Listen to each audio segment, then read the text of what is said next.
स्वस्ति श्री गणेशाय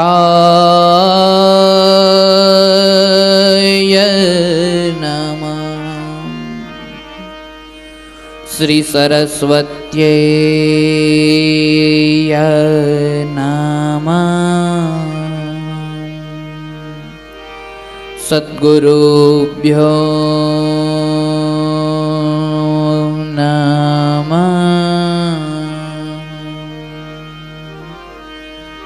पापोहत बुद्धिनाम शिवे वार्तापि दुर्लभा दुर्लभं भारते जन्म दुर्लभं शिवपूजनम्।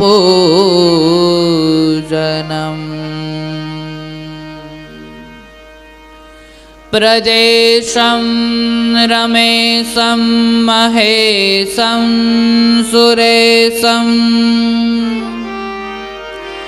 दिनेशं निशीथेश्वरं वा कदाचित् न जानामि चान्यत् सदाहं शरण्ये गतिस्त्वं त्वमेका भवानी। बोलिए श्री मोवेश्वर महादेव की जय। मोवावरा वाचरा दादानी जय। हर्षिद्धि मात की जय। द्वारिकाधीश की जय। हरि ओम नमः पार्वती पतये हर हर महादेव।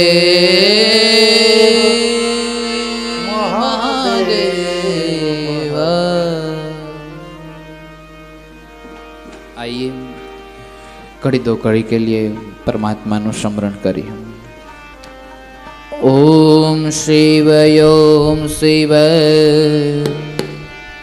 परात्परा शिव ओंकारा शिव तव शरणं गावो। ओम शिव परात्परा शिव ओंकारा शिव तव शरणं गावो। ओम शिव परात्परा शिव ओंकारा शिव तव शरणं गावो। ओम शिव परात्परा शिव ओंकारा शिव तव शरणं। हे शिव शंकर भवानी शंकर। हे शिव शंकर भवानी शंकर। उमा महेश्वर तव शरणं गावो। उमा महेश्वर तव शरणं गावो। ओम शिव परात्परा शिव ओंकारा शिव तव शरणं गावो। ओम शिव परात्परा शिव ओमकारा शिव तव शरणम् हे जगदीश पिनाकी महेश्वर हे जगदीश्वर विनाथ पानी त्रिनयन शंकर तव शरण गाओ त्रिनयन शंकर तव शरणम् गाओ ओम शिव परा परा शिव ओंकारा शिव तव शरणम् ओम शिव परा शिव ओंकारा शिव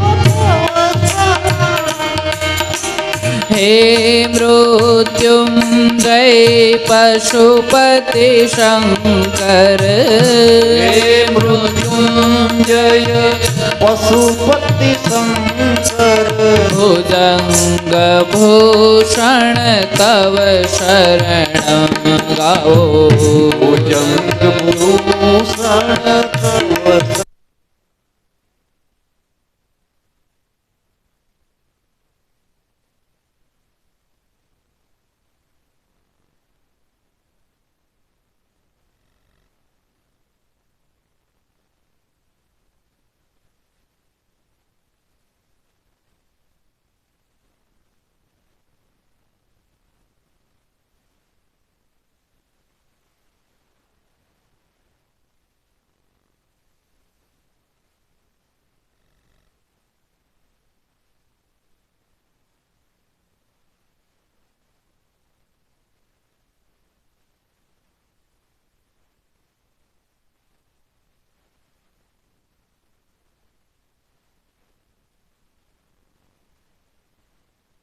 तव ओंकारा शिव तव शरणं गावो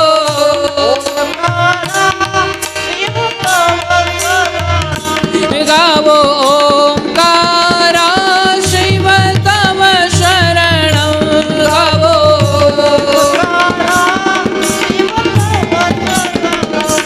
गावो ओंकारा शिव तव शरणं गावो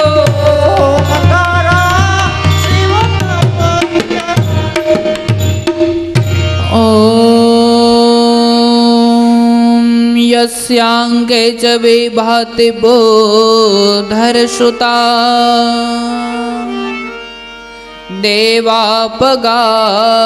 देवापगामस्तके भाले बालविदुर्गले च गरलम्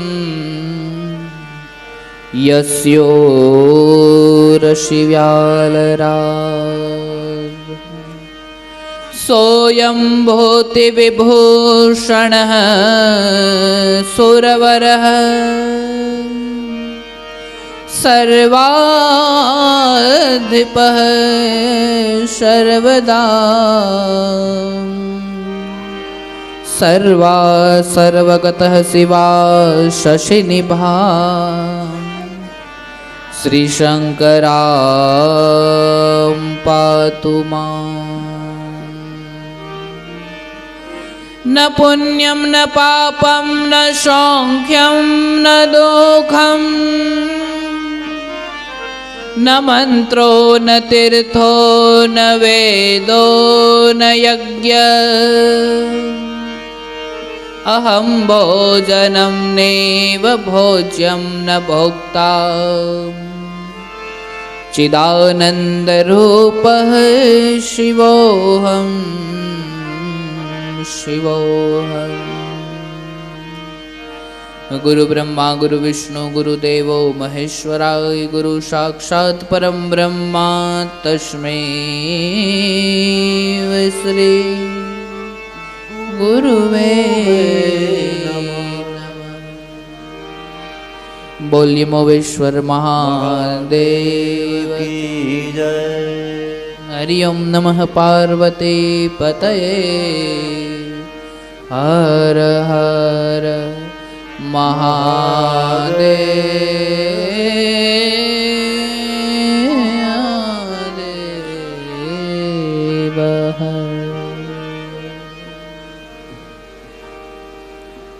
આइए પરમાત્માના ચરણોમાં પ્રણામ કરીએ.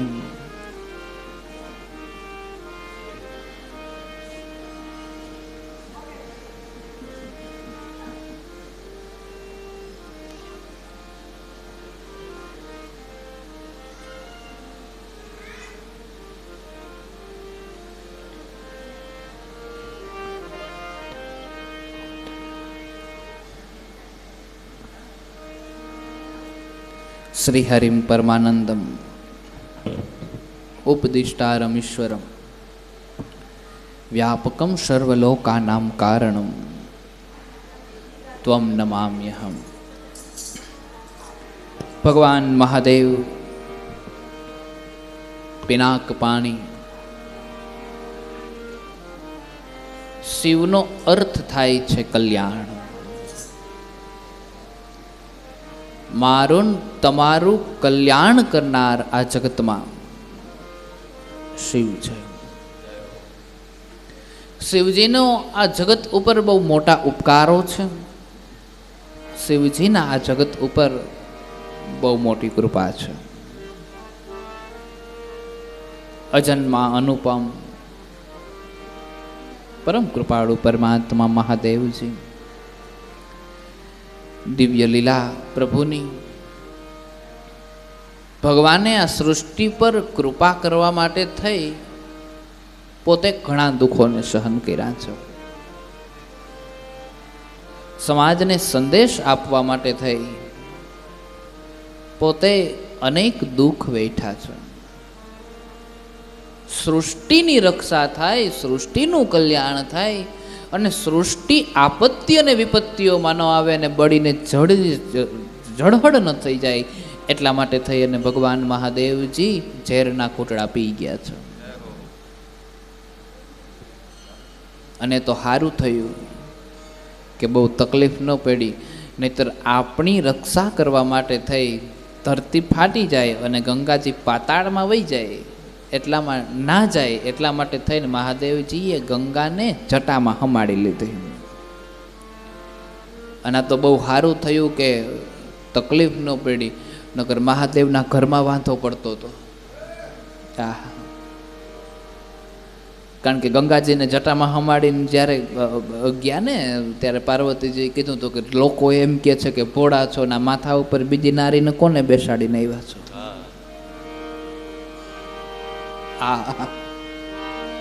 દુનિયાની રક્ષા કરવા માટે મહાદેવે ઘરમાં વાંધો કર્યો.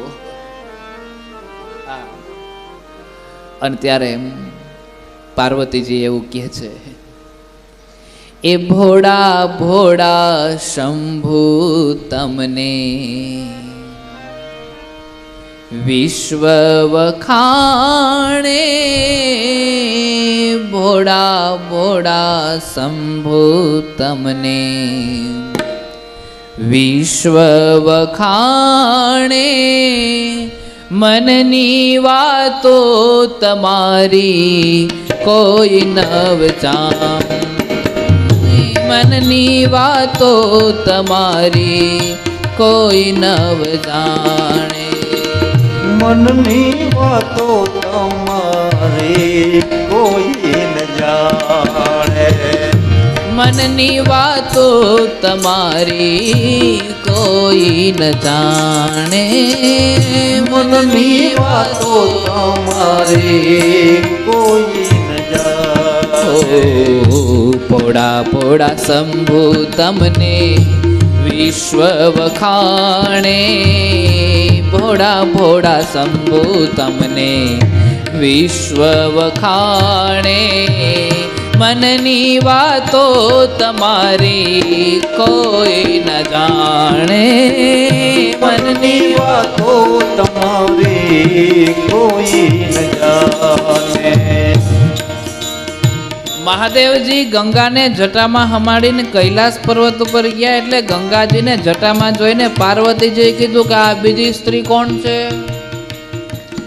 તુરંત પ્રશ્ન પૂછ્યો, આ કોણ છે? અને પછી કીધું કે લોકો એવું કહે છે કે તમે ભોળા છો, ભોળા છો.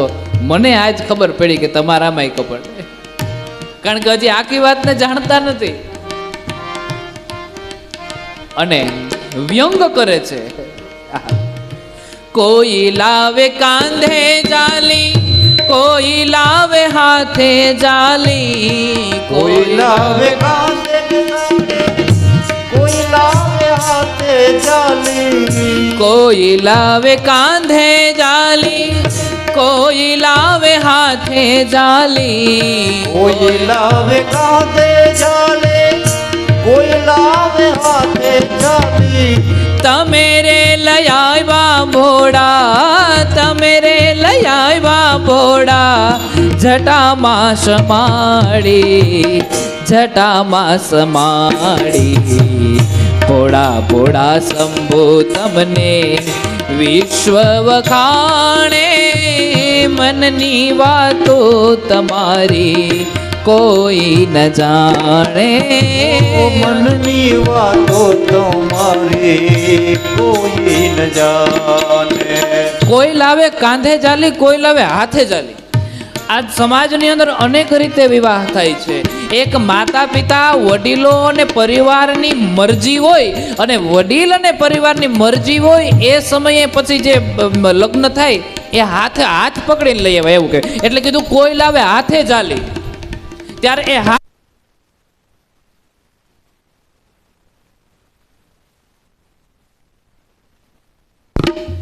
ત્યારે એ હાથ પકડીને લઈ આવ્યા એવું કહેવાય.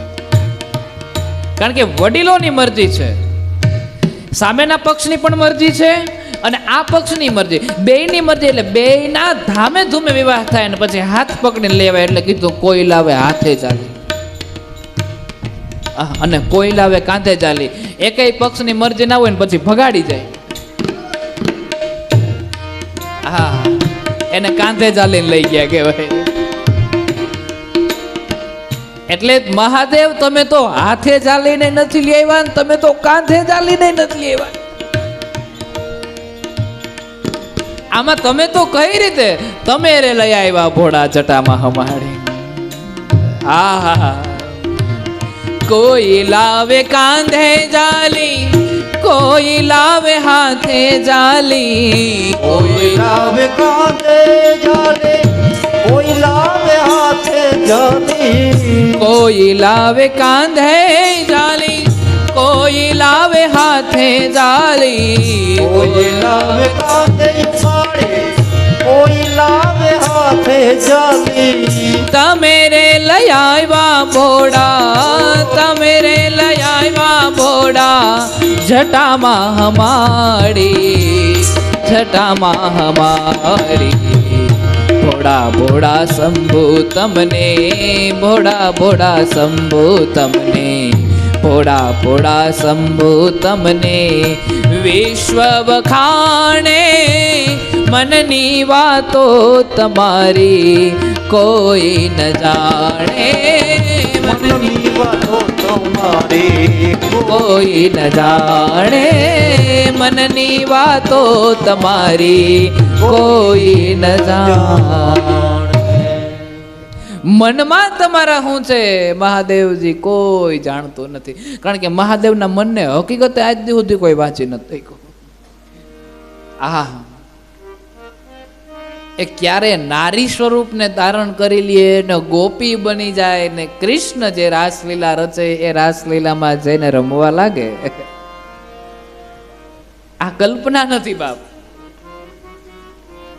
હા, એ મહાદેવ છે. લીલાધર એક મહાદેવનું નામ છે લીલાધર. જેમ વિષ્ણુ સહસ્ત્ર નામાવલી છે ને એમ શિવ સહસ્ત્ર નામાવલી પણ છે. એમ લીલાધર એક મહાદેવનું નામ છે. લીલા કરે, અનેક પ્રકારની લીલાઓ કરે છે જગતનું કલ્યાણ માટે. આ તો સારું થયું કે તકલીફ ન પડી, નકર ઘરમાં વાંધો પડતો હતો દુનિયાનું કલ્યાણ કરવા જવા. હા, એવી મહાદેવજીની પવિત્ર કથાઓ છે જે લીલાને કોઈ સમજી ના શકો.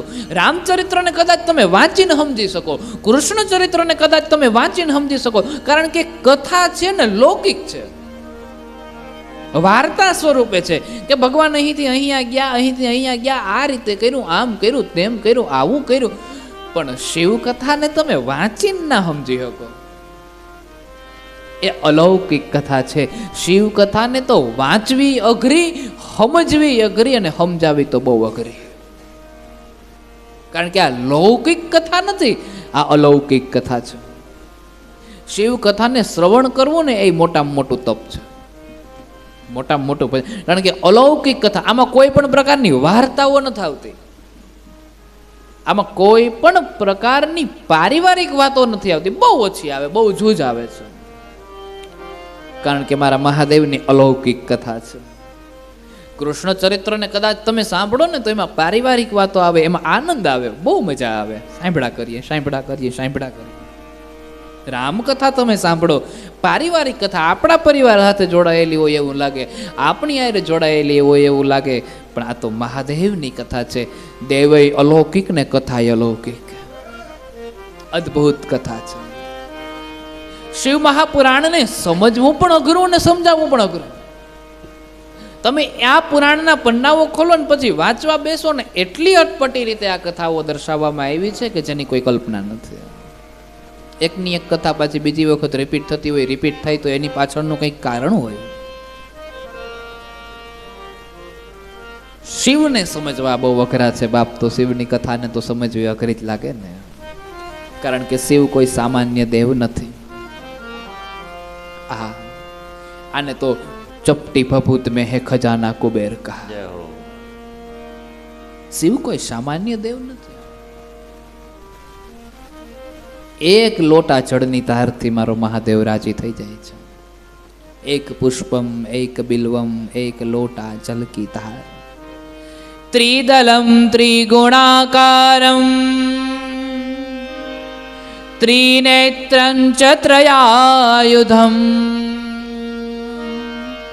ત્રિજન્મ પાપ સંહારમ એક બિલ્વમ શિવાર્પણમ. એક બિલ્વ, આખું બિલ્વાષ્ટકમ છે. બિલ્વનો મહિમા કહીશ ને ત્યારે આખું બિલ્વાષ્ટક તમને સમજાવીશ. આખું બિલ્વાષ્ટકમ છે. આ શ્રાવણ માસ ચાલે છે, શ્રાવણ માસનો આજ દ્વિતીય દિવસ, અને આ મહિનામાં મહાદેવજીને બિલ્વના પત્ર ચડાવવાનો બહુ મહિમા છે. કારણ કે આ જ મહિનામાં બિલ્વનું વૃક્ષ ઉત્પન્ન થયું હતું. લક્ષ્મીએ ભગવાનની ભક્તિ કરી છે, ભગવાન પ્રસન્ન ન થયા, અને એ સમયે લક્ષ્મીજી ભગવાનને પ્રસન્ન કરવા માટે શરીરનું એક અંગ કાપીને છોડી દે છે. ત્યારે મહાદેવજી એના ઉપર પ્રસન્ન થાય છે ને એની હારે હારે એક વૃક્ષ ઉત્પન્ન થાય છે, એ જ બિલ્વનું વૃક્ષ. અને ત્યારે લક્ષ્મીજીએ એવું કીધું કે જે વ્યક્તિ શ્રાવણ માસમાં મહાદેવને બિલ્યો ચડાવશે, સોમવારે મહાદેવને બિલ્વ ચડાવશે, સોમવાર છે એ લક્ષ્મીનો વાર છે. અને લક્ષ્મીજીએ એવું કીધું કે જે વ્યક્તિ સોમવારે અને શ્રાવણ માસમાં મહાદેવને બિલ્વ ચડાવશે એના ઉપર હું લક્ષ્મી કૃપા નહીં કરું, મહાલક્ષ્મી કૃપા કરીશ. લક્ષ્મી નહીં પણ મહાલક્ષ્મી. શિવને સમજવા ખૂબ અઘરા છે ને શિવને સમજાવવા પણ ખૂબ અઘરા છે. શિવને સમજી લે ને તો લગભગ અનેક ફેરા નીકળી જાય, સમજાવવાનું તો પછીની વાત છે. આ તો કાલી કેલી ભાષામાં કવિ નહુ મેન ચતુર કહાવું મતિ અનુસાર રામ ગુણ ગાવું. કાલી ખેલી ભાષામાં જેવું કહેવાય એવું કહું છું બાપ. કારણ કે આ ચરિત્રને સમજવું બહુ અઘરું છે, આ કથાને સમજવી બહુ અઘરી છે. શિવ અલૌકિક દેવ છે જેની કોઈ કલ્પના નથી. અજન્મા અનુપમ એવા મહાદેવજી છે.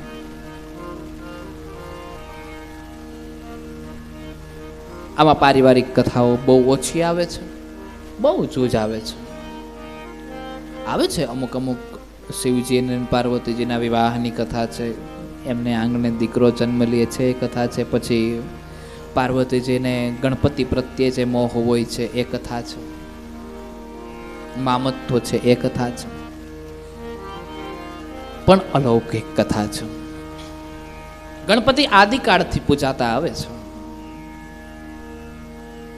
કાર્તિકેય ભગવાનને 6 મુખ છે, ષડાનન કહેવાય છે. 6 ઋષિ પત્નીઓ દ્વારા ઉત્પન્ન થાય છે અને 6 ઋષિ પત્નીઓના મનની અંદર એવું થાય છે કે અમારે એમને સ્તનપાન કરાવવું છે. અને 6 ઋષિ પત્નીઓને ભગવાન કાર્તિકેય એક સાથે સ્તનપાન કરે છે. એટલે એ સમયે ભગવાનના 6 મુખ થયા, એટલે ષડાનન કાર્તિકેય કહેવાણા. આવી 2-4 કથાઓ છે જે પારિવારિક છે, બાકી બહુ અલૌકિક કથા છે. અને શિવ કથાને જે વ્યક્તિ સમજી જાય છે એના જીવનનું કલ્યાણ થઈ જાય છે, થઈ જાય છે ને થઈ જાય છે. હા, આ જીવ ક્યાં કટવાઈ જાય? જીવને કાંઈક જોઈએ, જીવને કાંઈક પ્રાપ્ત કરવાની આશાઓ, અપેક્ષાઓ, આ બધી વસ્તુઓ હોય, પણ શિવ ક્યાંય ના ફસાય. શિવ સંપૂર્ણ દેવ છે. માણસ બેઠો બેઠો વિચાર કર્યા કરે છે કે મને મોકો મળે ને ભગવાન ભજું, મોકો મળે ને ભગવાન ભજું, મોકો મળે ને ભગવાન ભજું, અવસર મળે તો ભજું, અવસર મળે તો ભજું છું. પણ એ અવસર નથી મળતો. આપણે ઘણી વખત એવું કહેતા હોય કે ભગવાનની કૃપા થાહે તો કરશું, ઈશ્વરની કૃપા હે તો કથા સાંભળવા જાઉં. પણ ઈશ્વરે તો અવસર દીધો જ છે, સમય આપણે કાઢવાનો છે. બાકી ઈશ્વરે તો મોકો દીધો જ છે તમને.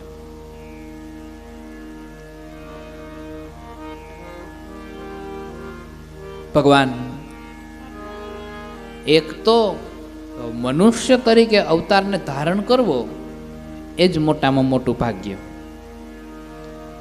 અને એમાંય ભારત જેવા દેશની અંદર જન્મ ધારણ કરવો એ અતિ વિશેષમાં વિશેષ ભાગ્ય.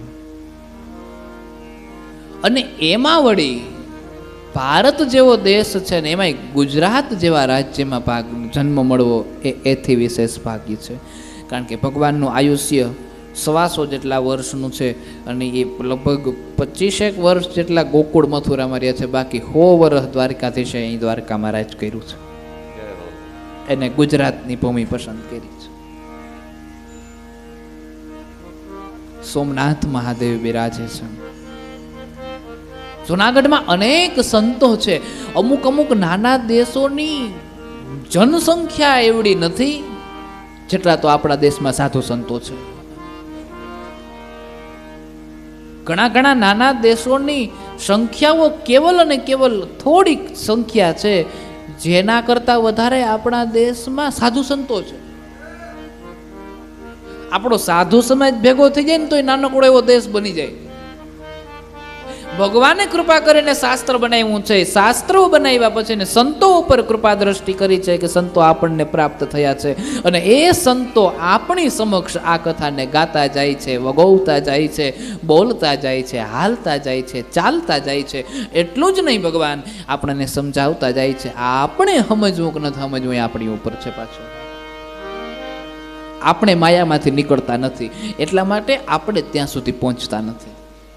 એક વ્યક્તિ કોઈ ઊંડા કૂવામાં પડી જાય અને 2-4 વ્યક્તિ એને કાઢવાની મદદ કરે પણ ઓલો હાથ જ ઊંચા ન કરે તો આ કાઢે કઈ રીતે? અને અંદર બેઠો બેઠો એમ કે હું હાથ ઊંચા નહીં કરું, દોરડું બાંધવામાં દોરડું નહીં પકડું, તમારે કાઢવું હોય તો કાઢો ને રહેવા દો હોય તો રહેવા દો. તો આપણે શું કરીએ? ઊંડા કૂવામાં પડ્યા પછી એ વ્યક્તિને કાઢવા માટે 2-4 વ્યક્તિઓ ગમે એવા પહેલવાન માણસો હોય પણ એ કઈ રીતે કાઢે? પેલાને અંદર પડ્યો છે એને હાથ ઊંચા નથી કરવા અને દોરડું નાખ્યું હોય છે બાંધીને, દોરડું નથી પકડવું કે હું નહીં પકડું, ભાઈ તમારે કાઢવું હોય તો કાઢો. તો કઈ રીતે બહાર નીકળે? મહેનત જરૂરી છે, કર્મ જરૂરી છે. ભગવાન કર્મ મહાન છે. પછી ક્યાંક આપણા મનમાં એવો વિચાર આવે છે કે કર્મ છે આમ પણ ભગવાનની મરજી હોય એ પ્રમાણે જ થવું જોઈએ, તો પછી કર્મ જ શું કામ કરવું જોઈએ? એ બેઠું ન રહીએ, ભગવાનની મરજી હશે તો થાય. તમે ખાલી બેઠા રહ્યો છો ને એ તમારું કર્મ છે, પછી તમને એ પ્રમાણે ભોગવવું પડે. આ કીચડમાં ફસાણા જેવું છે કે એક વખત કીચડમાં ફસાઈએ ને બહાર નીકળવાના પ્રયત્ન કરીએ એટલે ઊંડા ઊંડા ગુરતા જઈએ, અંદર અંદર જાતા જઈએ. તમે કાંઈ ન કરો આખી જિંદગી અને બેઠા રહ્યો છો એ પણ તમારું કર્મ છે, કારણ કે ઈશ્વરે તમને ઘડીને અહીંયા મોકલા છે. તમને ઘડીને મોકલવામાં એને કેવડી મહેનત પડી છે, અને અહીંયા આવીને કર્યું શું? તો કે કાંઈ નહીં. પરમેશ્વર તે પહેલું પૂછશે, કોઈનું સુખ દુઃખ પૂછ્યું તું? આ દર્દ ભરી દુનિયામાં જઈને કોઈનું આંસુ લૂછ્યું તું? કોઈનું આંસુ નથી લૂછ્યું, કોઈનું સુખ દુઃખ નથી પૂછ્યું. અને કર્યું શું? તો કે મોટર બનાવી, બંગલા બનાવ્યા, મોટા મોટા રહેવાના ઝૂંપડાઓ, આ બધી વસ્તુઓ કરી છે.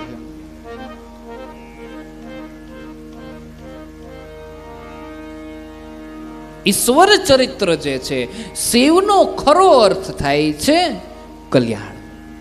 અને કલ્યાણ કોનું? તો કે આત્મનું કલ્યાણ. આપણાથી જગતનું કલ્યાણ થાય કે ન થાય, આત્મનું કલ્યાણ જરૂરી છે. જગતનું કલ્યાણ કરી શકીએ એવડી આપણી કેપેસિટી નથી. આપણું કરી લઈએ તોય બહુ છે. ગામને અને સમાજને સુધારી શકીએ એવડી આપણી કેપેસિટી નથી. આપણું કરી લઈએ તોય બહુ છે.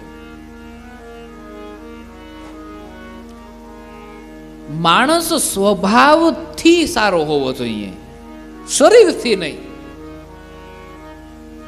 શરીર ગમે એટલો સારો હોય પણ સ્વભાવ જો ખરાબ હોય તો કોઈનો અર્થ નથી ને. માણસનો સ્વભાવ સારો હોવો જોઈએ. અને ભગવાન એટલે તો ભગવાન જ્યારે માનવ રૂપે ધરતી ઉપર અવતારને ધારણ કરે છે ત્યારે એક આકારના સ્વરૂપને ધારણ કર્યું છે, અને આકાર સ્વરૂપને ધારણ કર્યું છે એટલે એનો વિનાશ થાય છે, થાય છે ને થાય છે.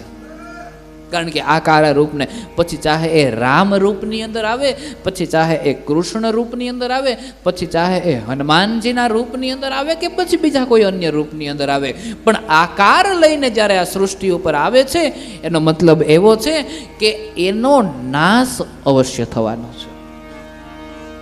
અને ભગવાન છે એ પણ સ્વધામ પધારે છે.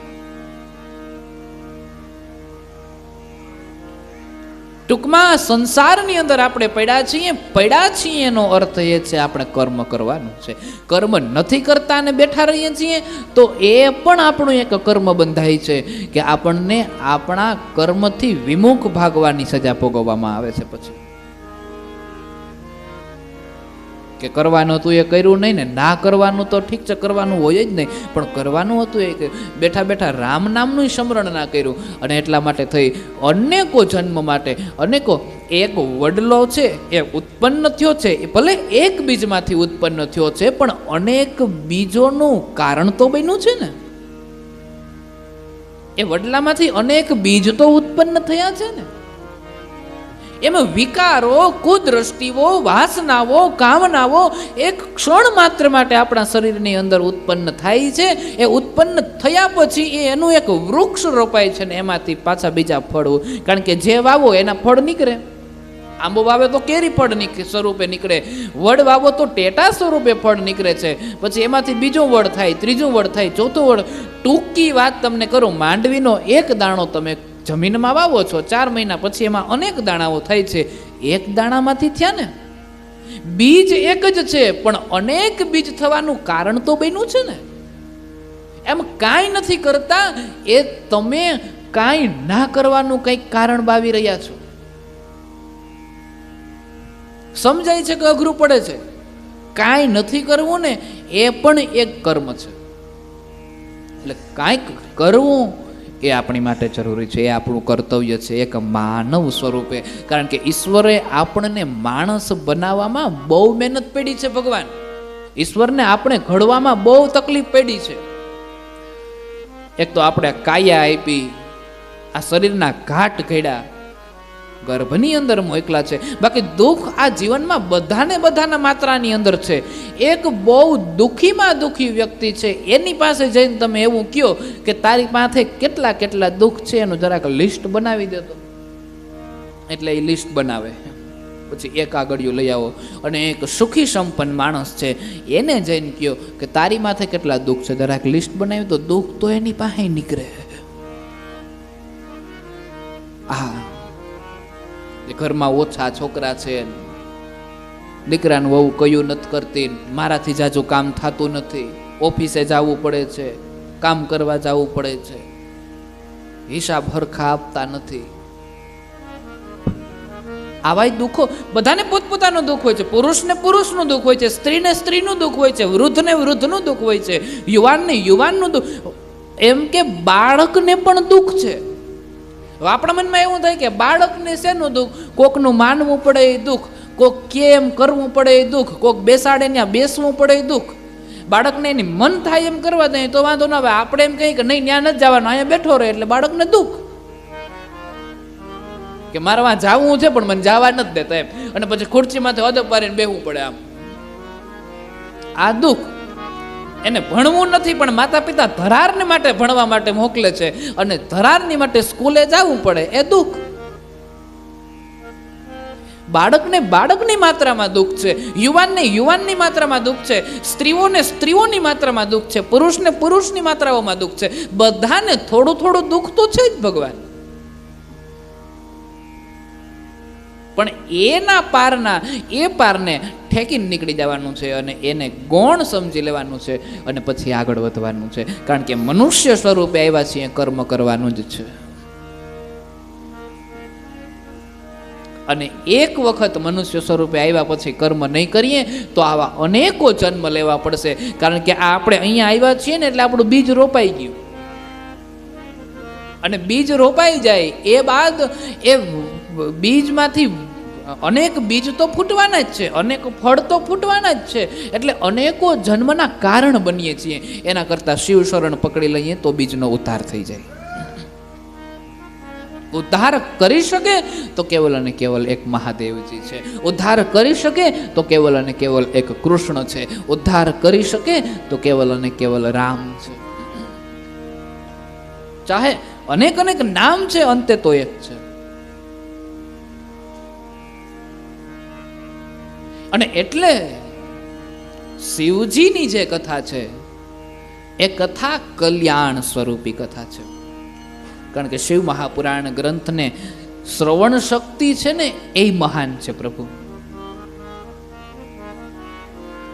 જેનામાં સાંભળવાનો ગુણ ઉત્તમમાં ઉત્તમ હોય એ વ્યક્તિને કદાચ બીજું કંઈ કરવાની જરૂર જ નથી પડતી. આખો દિવસ સાંભળ્યા કરે, સાંભળ્યા કરે, સાંભળ્યા કરે, સાંભળ્યા કરે. કારણ કે એનામાં સાંભળવાનો ગુણ ઉત્તમમાં ઉત્તમ છે.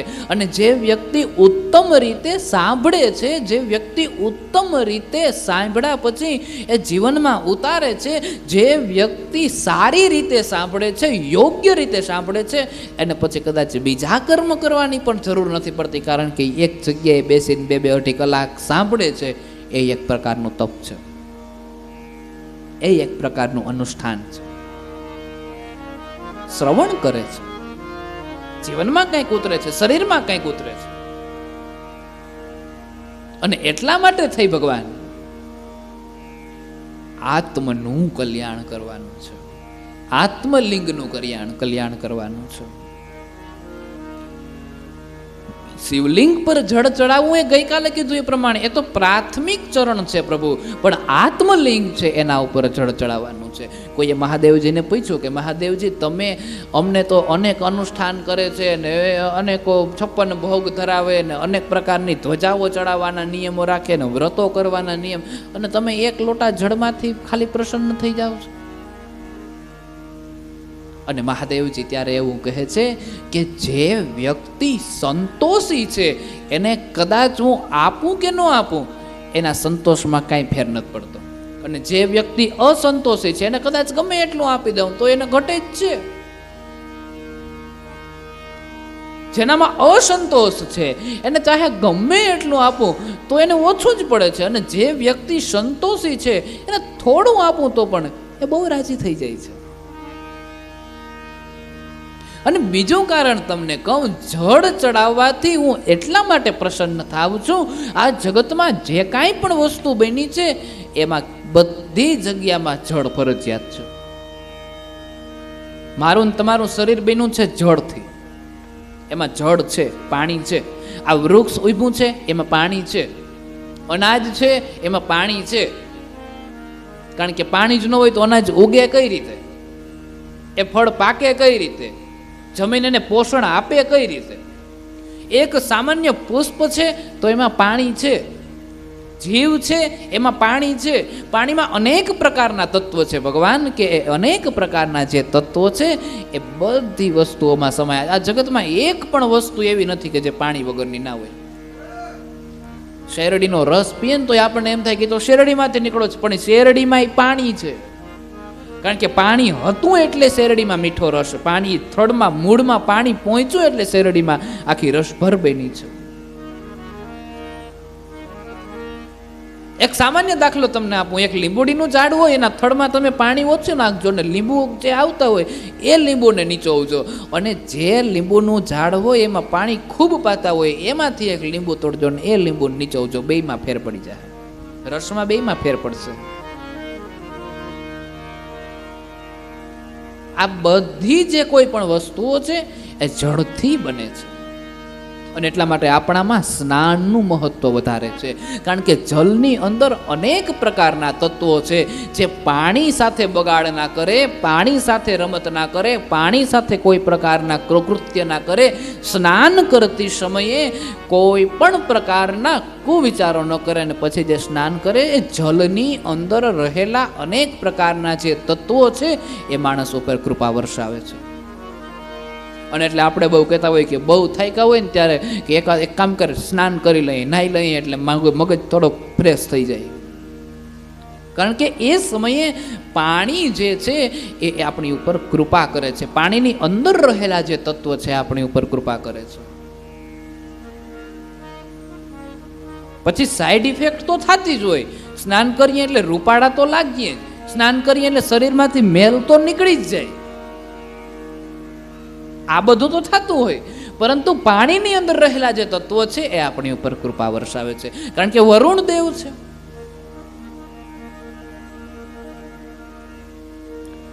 તો આવી શિવજીની કથા છે. અનેકો પ્રશ્ન પૂછાયા છે. 5 પ્રશ્ન ત્યાં પૂછાયા છે કે અમને સાર તત્વ કહીને સંભળાવો. અમારે સાર તત્વને સાંભળવું છે. અમારે વિસ્તારથી બીજા કોઈ પણ પ્રકારના પુરાણોની ચર્ચા નથી કરવી, અથવા તો બીજી કોઈ પણ ચર્ચાઓ નથી કરવી. અમને એવી કથા કહીને સંભળાવો કે જેનાથી ભગવત ભક્તિ વધે, સદભક્તિ વધે, સદવિચારો વધે, વિવેકો વધે. વધેનો અર્થ એમાં છે તો ખરા. આ સમાજની અંદર કળિયુગ પ્રવેશ કરી ગયો છે, અને કલયુગની અંદર માણસ રાક્ષસી વૃત્તિનો થયો છે. રાક્ષસી વૃત્તિ તરફથી દોરી અને મનુષ્યને કઈ રીતે દેવી વૃત્તિ તરફ લઈ જવો એવી કથાને કઈ સંભળાવો. માણસના મનની અંદર ઘણું ખરું છે ભગવાન, પણ એના અંતઃકરણની શુદ્ધિ કઈ રીતે કરી શકે એ વાતને કઈ સમજાવો. મનમુખી વ્યક્તિ હોય એ અને ગુરુમુખી વ્યક્તિ હોય એમાં ઘણો ફરક પડી જાય છે. મનમુખી જ્યારે વ્યક્તિ હોય એને માર્ગ મળી જાય છે, પણ આડો અવળો ભટકા કરે છે. અને જ્યારે ગુરુમુખી વ્યક્તિ હોય છે એ સીધી પટ્ટી હાલ્યું જાય છે. તમે જ્યારે યોગ્ય ગુરુ તમને પ્રાપ્ત ના થાય ત્યાં સુધી મહાદેવને ગુરુ સમજો, અને મહાદેવને શિવલિંગને ગુરુ માની અને એની પૂજા કરો અને મહાદેવનું સ્મરણ કરો. અને પછી જેવા યોગ્ય ગુરુની પ્રાપ્તિ થાય એના ચરણોને સ્પર્શ કરી લ્યો, અને પછી મહાદેવને પણ એ ચહેરામાં જોવાનો પ્રયત્ન કરો.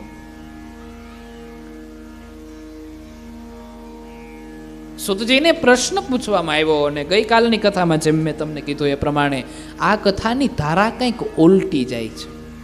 વક્તા પ્રથમ નથી બોલતા, શ્રોતા પ્રથમ બોલે છે. પહેલો જ જે શ્લોક છે એ વક્તા નથી બોલતા, નહીંતર વક્તા બોલતા હોય ને શ્રોતા સાંભળતા હોય, પણ અહીંયા શ્રોતા બોલે છે અને વક્તા સાંભળે છે. કે આવી આવી કથાઓ અમારે સાંભળવી છે.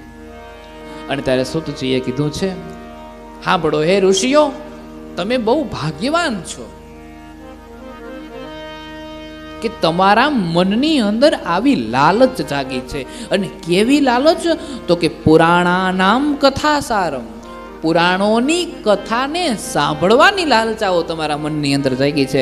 નહીતર લાલચ તો અનેક પ્રકારની હોય છે, ભૂખ તો અનેક પ્રકારની હોય છે, જેનું વર્ણન મેં તમને ગઈકાલે કરીને સંભળાવ્યું. અને એટલા માટે હે સૂતજી, તમે તો ધન્ય છો, પણ સૂતજી કહે છે કે હે ઋષિગણો, તમે તો ધન્ય છો, પણ તમારી સાથે સાથે હું પણ ધન્ય છું કે ભગવાનની આ કથા સંભળાવવાનો મોકો પ્રાપ્ત થયો છે. અને ઈશ્વર પ્રત્યે જેને પ્રીતિ હોય, ઈશ્વર પ્રત્યે જેને લાગણી હોય, એને જ્યાં મોકો મળે છે ત્યાં ભગવાન એ જ ક્ષણે એ ભગવાનના ગુણ ગાવા માટે બેસી જાય છે. નહીતર એક ગાય દોવાય એટલો જ સમય સુખદેવજી, ખબર છે ને આ વાતની બધાને, સુખદેવજી અને પરીક્ષિતની વચ્ચે કથા ચાલે છે ને, શ્રીમદ ભાગવતની કથા. સુખદેવજી મહારાજ એક ગાય દોવાય એટલો જ સમય ક્યાંક રોકાય, એને આને કથા સંભળાવવા માટે હાથ દી રોકાવાની શું જરૂર હતી? એક ગાય દોવાય એટલા સમયમાં જો એ કોકના ઘરનો ઉદ્ધાર કરી દેતા હોય તો એ આનો એટલે એક ગાય નહીં તો હાથ દી નહીં તો કઈ નહીં, પણ એક દિવસમાં તો કમસે કમ ઉદ્ધાર કરી જ દે. 7 દી રોકાવાની શું જરૂર હતી? પણ કથા પ્રત્યે પ્રીતિ છે, ઈશ્વર પ્રત્યે પ્રીતિ છે, તમે જેને પ્રેમ કરો છો ને એના ગુણ ગાવાની વાત આવે છે, પછી સમય નથી જોવાતો, ભગવાન ગવાતા જાય છે, ગવાતા જાય છે, ગવાતા જાય છે. અને ત્યારે કીધું છે, આ જે શિવ મહાપુરાણ કથા છે એ સૂતજી કહે છે કે કાન માટે રસાયણ સ્વરૂપ છે. કાનની દવા છે. કાન દુખતા હોય ને કાનમાં 2 ટીપા નાખીએ એટલે કેમ એ રસાયણ થયું, એમ કાન માટેનું રસાયણ છે. ઉત્તમમાં ઉત્તમ શાસ્ત્ર છે. કાલવ્યાલ મહાત્રાશ વિધવંશ કરમોત્તમં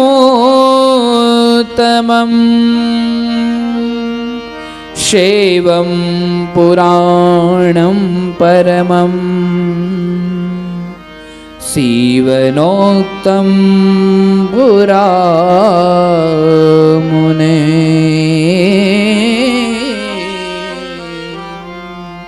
શૈવં પુરાણં પરમં શિવનોક્તં પુરામુને. ઉત્તમ શિવ મહાપુરાણ કથા જે છે, આ શિવ મહાપુરાણ કથા એ કાળ રૂપી સર્પનો નાશ કરનાર છે. તમારા જીવનમાં આવનારો કોઈ પણ કાળ છે તો એ કાળનો નાશ કરનાર છે, એ આ શિવ મહાપુરાણ કથા છે. અને પૂર્વકાળની અંદર આ શિવ મહાપુરાણ જે કથા છે એ કથાને સૂતજી કહે છે કે સ્વયં મહાદેવજીએ ગાઈ હતી. હે ગુરુદેવ, સનત્કુમારસ્ય મનોરુપદેશાત પરાદરાત વ્યાસેનોક્તં તુ સંક્ષેપાત કલિચાનામ હિતાય ચ. આ કથાને જ્યારે ગાય છે અને ત્યારે ગુરુદેવ વ્યાસજીને એ કથા સનત કુમારો પાસેથી સાંભળવા મળી છે. શિવજી પાર્વતીને સંભળાવે છે, પાર્વતીજીને સંભળાવે છે, નંદી આ કથાને સાંભળે છે, સનત કુમારોને સંભળાવી છે, અને સનત કુમારોએ આ કથા વ્યાસજીને કહી સંભળાવી છે. અને વ્યાસજી જે છે એ આ શિવ મહાપુરાણ કથાને સંક્ષેપ્તની અંદર આદર સહિત કળિયુગના માણસ વાંચી શકે એટલા માટે થઈ અને આદર સહિત આપણી વચ્ચે રજૂ કરી દીધી છે. અને રજૂ કરી છે એટલું નહીં, વિશેષ રૂપની અંદર કલિયુગના માણસો જ્યારે શિવ પુરાણ કથાની પ્રત્યે અત્યક્ત પ્રીતિ લગાડશે ત્યારે એનો ઉદ્ધાર થશે. બુદ્ધિમાન મનુષ્ય છે એ પૂર્વજન્મના મોટા પુણ્યને પ્રાપ્ત કર્યા હોય છે ત્યારે એ શિવ મહાપુરાણ રૂપી કથાને શ્રવણ કરવાને પ્રાપ્ત થાય છે. શિવજીના દર્શન કરવા, શિવજીની કથા સાંભળવી એ અનેકો જન્મના પુણ્ય હોય છે. ભગવાન શારદા સર્વકાલમ એવું કહેવાય છે કે પૃથ્વીને કાગળ બનાવું, સમુદ્રની શાહી કરું, અને આ જગતમાં જેટલી વનરાય છે એ વનરાયની કલમ બનાવું, અને પછી જો શિવગુણ ગાવા બેસું, તેમ છતાં પણ શારદા કહે છે કે પૃથ્વી રૂપી કાગળય ઘટે, સમુદ્ર રૂપી શાહી પણ ઘટે, અને વનરાય રૂપી કલમ પણ ઘટે. સબ ધરતી કાગજ કહો ને કલમ કરો વનરાય, સાત સમુદ્ર શાહી કરું પણ હરિગુણ લીખો ન જાય. सब धरती कागज करो कलम करो वनरा, सब धरती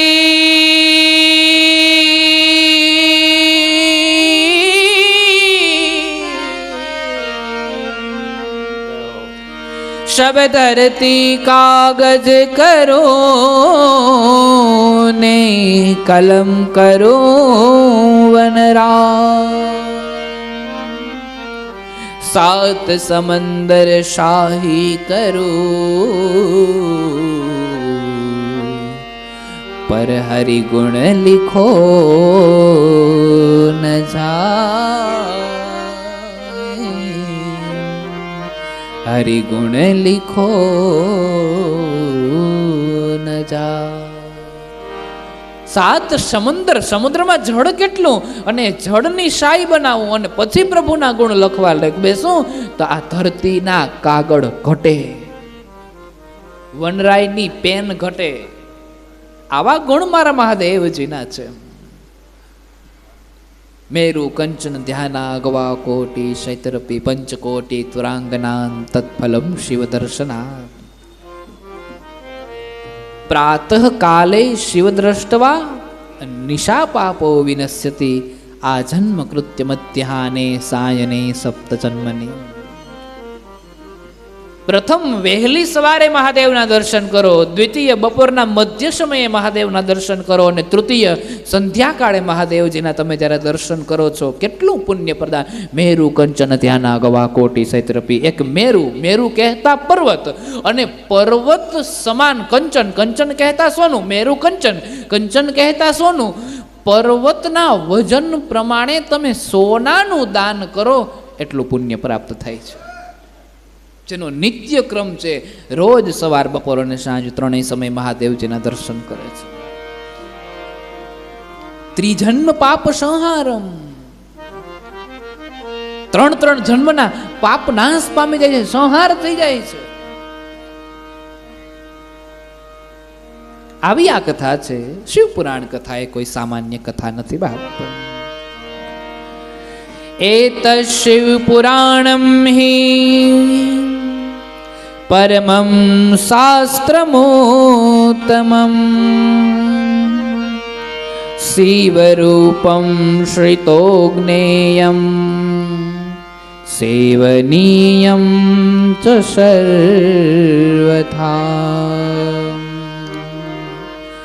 પઠન્ના શ્રવણાદસ્ય ભક્તિમાન શતમ તથાસ્ય શ્રવણમ પ્રેમણા સર્વકામ ફલમ પ્રદમ. આ શિવ મહાપુરાણનો એક એક જે શ્લોક છે એ મહાદેવજીના વાંગમય સ્વરૂપ એટલે કે વાણીમય મૂર્તિની પૂજા કરો છો એવું સમજવું. એક એક શ્લોકની ગાયત્રી જેવડી તાકાત છે. એક એક શ્લોક તમે જ્યારે બોલો છો, સાંભળો છો, શિવ મહાપુરાણની કથા તમે જ્યારે સાંભળો છો, શબ્દો દ્વારા મહાદેવનો શણગાર કર્યો છે એવું સમજવું, અથવા તો શબ્દોના સ્વરૂપની અંદર મહાદેવનું દર્શન કર્યું છે એમ સમજવું. કારણ કે હરેક દેવતાઓની પૂજા એક સ્વરૂપે થાય છે, પણ મહાદેવની પૂજા 3 સ્વરૂપમાં થાય છે. એક નિર્ગુણ નિરાકાર અને સગુણ સાકાર છે. નિર્ગુણ નિરાકાર કે જેનો કોઈ આકાર નથી. શિવલિંગના સ્વરૂપની અંદર મહાદેવ એક શિવલિંગના સ્વરૂપની અંદર બિરાજમાન છે, જે શિવલિંગનો કોઈ આકાર નથી.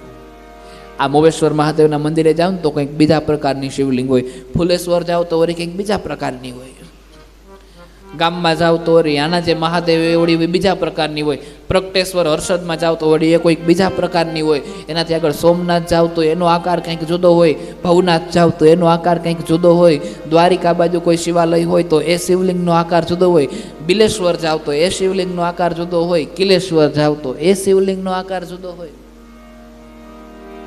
હરેક પ્રકારની જે શિવલિંગ છે જુદા જુદા આકારની છે, એટલે નિર્ગુણ નિરાકાર કે જેનો કોઈ આકાર નથી.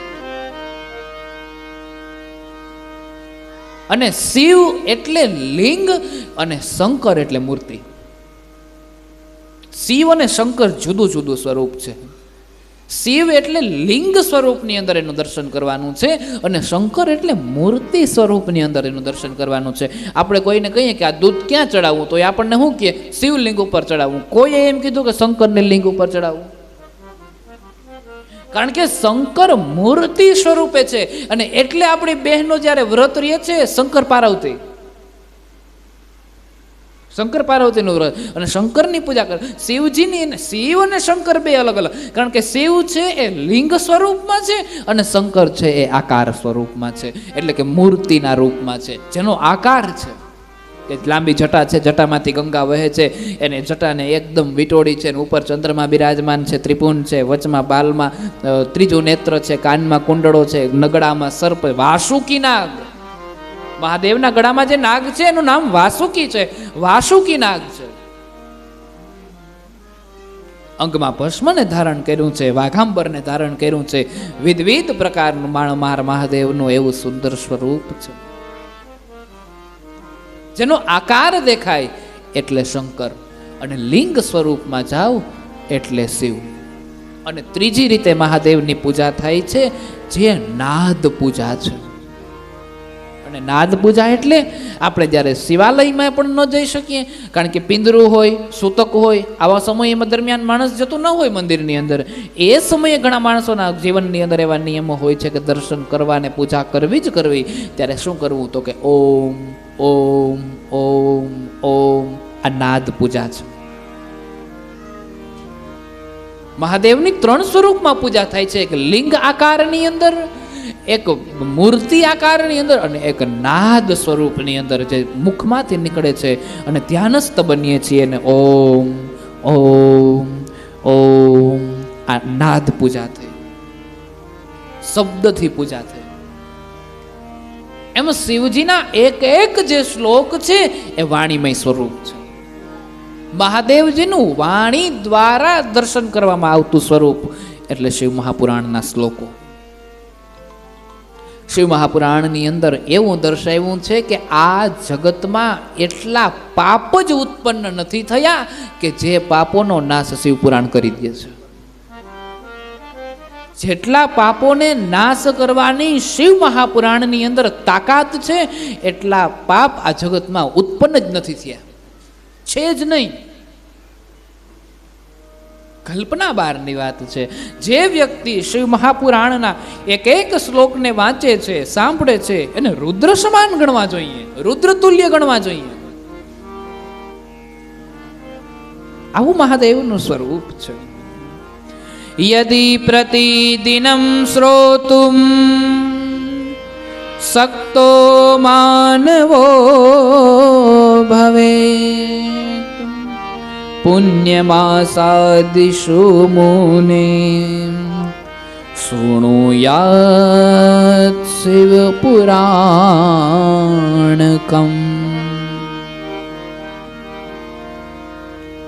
શું કીધું છે કે શિવ મહાપુરાણના શ્લોકને નિત્ય વાંચન કરવું જોઈએ, સાંભળવું જોઈએ, શ્રવણ કરવું જોઈએ, એનું મુહૂર્ત કઢાવવું જોઈએ અને યોગ્ય વિદ્વાન વક્તાને બોલાવી એની પાસે કથાને વંચાવી અને એને સાંભળવી જોઈએ.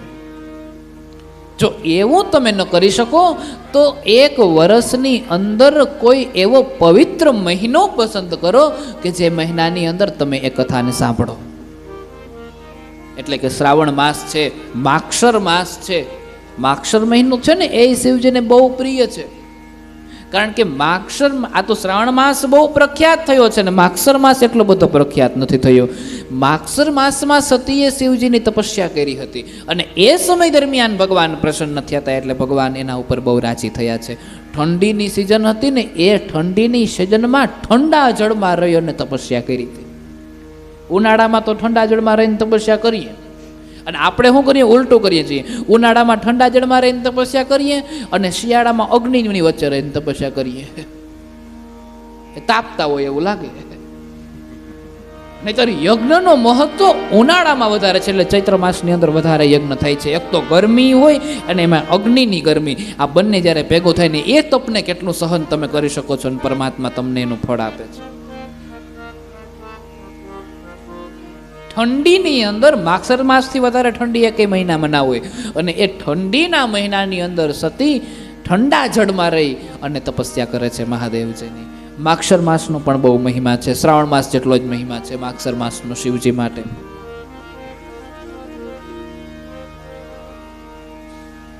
એટલે યોગ્ય પવિત્ર મહિનો શોધાવવો, મુહૂર્ત કાઢવું જોઈએ અને પછી એ મહિનાની અંદર શ્રી શિવ મહાપુરાણ કથા એટલે કે શિવ કથાનું શ્રવણ કરવું જોઈએ.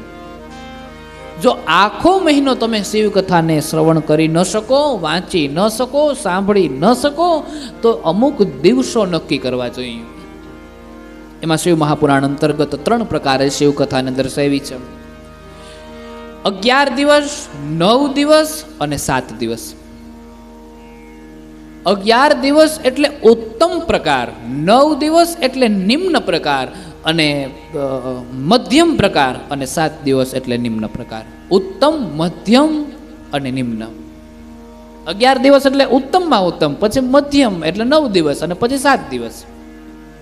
7 દિવસની શિવ કથા થાય, 9 દિવસની થાય અને 11 દિવસની થાય. જો એટલું પણ તમે ન કરી શકો તો પછી સત્સંગ કથા કરો. જે સત્સંગની અંદર કોઈ નિયમ નથી.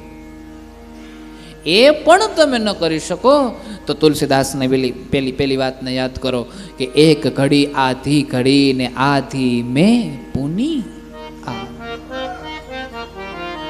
તુલસી સંકટ સાધુ કી કટે કોટી અપરાધ. અહીંયા વ્યાસજી પણ કંઈક એવું જ કહે છે કે એક દિવસ માટે પણ તમે જો શિવ પુરાણ કથાને સાંભળી ન શકો, એક દિવસમાં એક શ્લોક પણ તમે જો વાંચી ન શકો, તમારી પાસે એટલો પણ ટાઈમ ન હોય તો વ્યાસજી લખે છે મુહૂર્તવા તદર્ધવા ક્ષણમ ચ વા ये शृण्वन्ति पुराणं तन्न तेषां दुर्गति भवेत्. तत्पुराणं च शृण्वानः पुरुषो यो मुनीश्वर स निस्तरति संसारम् दत्त्वा कर्म महाटवीम्. મુહૂર્તવા તદર્ધવા તદર્ધવા ક્ષણમ ચવા. એક ઘડી ન વાંચી શકો, એક મુહૂર્તમાં ના વાંચી શકો તો એનું અડધું તદર્ધવા, એનું અડધું લ્યો. અને અડધું પણ ન લઈ શકો તો ફરી પાછું કીધું તદર્ધવા, એના કરતા પણ અડધો ક્ષણ લ્યો. અને એટલું પણ તમે ન કરી શકો તો છેલ્લે કીધું ક્ષણમ ચવા, એક ક્ષણ માટે પણ તમે કથાને સાંભળો તોય જીવનનો ઉદ્ધાર થઈ જાય છે. મુહૂર્ત વા તદર્ધવા તદર્ધવા ક્ષણમ ચવા. એક મુહૂર્તમાં ન વાંચી શકો તો અડધું મુહૂર્ત, નહીતર પછી એનું અડધું મુહૂર્ત, નહીતર પછી ક્ષણમ ચવા. એક ક્ષણ માટે પણ આ કથાને સાંભળો, ઉદ્ધાર થઈ જાય છે. યે શૃણવંતિ પુરાણમ તન્ન તેષાં દુર્ગતિર્ભવેત. આ કથાને સાંભળવા માત્રથી માણસ દુર્ગતિને જે પ્રાપ્ત થયો હોય છે એ દુર્ગતિમાંથી પણ એ યોગ્ય ગતિની અંદર, ગતિની અંદર પ્રાપ્ત થઈ જાય છે. મહાદેવજી એના ચરણોમાં લઈ લે છે. આવી કથાઓ છે. હે મુનીશ્વર, પુરુષ શિવ મહાપુરાણની કથાને સાંભળે છે એ પુરુષ કર્મરૂપી મહાવનને સળગાવી અને સંસારને પાર કરી જાય છે. જે હમણાં જે આપણે કર્મની વાત કરી ને, કે માણસને કર્મ કરવું જ પડે છે, કરવું જ પડે છે, એ કર્મના બંધનોમાંથી વ્યક્તિ મુક્ત થઈ જાય છે અને સંસાર સાગરને પાર કરી જાય છે. એટલે કે પુનરપી જન્મમ પુનરપી મરણમ પુનરપી જનની જઠરે શયનમ ભજ ગોવિંદમ ભજ ગોવિંદમ ભજ ગોવિંદમ ગોપાલા. જન્મ મરણના જે કાંઈ પણ ફેરાવો છે, મારો મહાદેવ કહે છે કે ફેરાવોમાંથી હું એને મુક્ત કરી દઉં છું. આવી આ શિવ મહાપુરાણ કથા છે. एको जराम रहस्याध्ये पिबन्नेवामृतं पुमान् शम्भो कथामृतं कुर्यात् कूलमेवा जरामरम्. અરે ભગવાન, અમૃતને તમે જ્યારે પીવો છો, અમૃતને તમે જ્યારે ગ્રહણ કરો છો, અમૃતને તમે જ્યારે ગળામાં ઉતારો છો ત્યારે તમે અમર થાવ છો. પણ આ મહાદેવની કથાને તમે જ્યારે સાંભળો છો ત્યારે કેવલ અમર નહીં, અજર અમર થઈ જવાય છે. એવી મહાદેવની પવિત્ર કથા છે, એવી મહાદેવની પવિત્ર વાતો છે, એવી મહાદેવની કથા છે. ભગવાનનું દિવ્ય કથાઓ છે. વિશેષતઃ કલો શૈવ પુરાણ શ્રવણાદૃતે પરો ધર્મો ન પુંસાહી મુક્તિ સાધન કૃન્નોને. હે મુનીશ્વર, વિશેષ કરીને કલિકાલની અંદર, એટલે કે આ કળિયુગની અંદર શિવ મહાપુરાણ કથાને શ્રવણ કરવા માટે અતિરિક્ત મનુષ્ય માટે મુક્તિ માટેનું સાધન બીજું એ કંઈ નથી. અને એટલા માટે થઈને કીધું છે સદા સેવ્યા સદા સેવ્યા સદા સેવ્યા વિશેષતઃ. સદા સેવ્યા સદા સેવ્યા સદા સેવ્યા વિશેષતઃ. એતશિવ પુરાણમ હિ કથા પરમ પાવની. આ શિવ મહાપુરાણની કથા જે પરમ પાવનીય કથા છે, એ કથાને સદા સેવ્યા, સદા 3 વખત કીધું, સદા સેવ્યા સદા સેવ્યા સદા સેવ્યા વિશેષતઃ. સાંભળવું જોઈએ, સાંભળવું જોઈએ, સાંભળવું જ જોઈએ. સદા સેવ્યા સાંભળવું જ જોઈએ, એના વગર ઉદ્ધાર નથી. એત શિવ પુરાણસ્ય કથા શ્રવણ માત્રતઃ કિમ બ્રવીમ ફલમ તસ્ય શિવશ્ચિતં સમાશ્રયે. આજે શિવ મહાપુરાણ કથા છે એ શ્રવણ કરવા માત્રથી ભગવાન માણસ છે એ મહાદેવજીના હૃદયમાં બિરાજમાન થઈ જાય છે. શ્રવણ કરવા માત્રથી અનેકો જન્મના જ્યારે પુણ્ય પ્રાપ્ત થાય છે, આની પહેલાના જન્મની અંદર આપણે જ્યારે અનેકો વખત જન્મી ગયા છીએ ત્યારે અનેક પ્રકારના પુણ્ય કર્યા છે અને બધા પ્રકારના પુણ્યને પ્રાપ્ત કર્યા હોય છે. ત્યારે શિવ કથા એટલે કે ભગવદ કથા જ્યાં થતી હોય છે, ભગવદ ચર્ચાઓ જ્યાં થતી હોય છે, એ કથા મંડપની અંદર જવાનો મોકો પ્રાપ્ત થાય છે. બાકી એ જગ્યાએ જવાના વિચાર ના આવે, એ સ્થાન પર જવાના વિચાર ના આવે. નહીતર આપણે ઘણા કથા સાંભળવા જતા હોય પણ ખાવાનું ટેબલ હોતી, પછી ત્યાંથી આગળ એક ડગલું ના ભરીએ, ત્યાં ઊભા રહી જાય. એ કે સંભળાય તો અહીંયા છે, એનાથી આગળ એક ડગલું ના ભર્યું. તો અહીંયા એમ થાય કે આને તો ભજીયામાં એકાદો બોમ્બ નાખીને દઈ દીધો હોય ને તો અંદર જઈને પછી ભલે ફૂટે.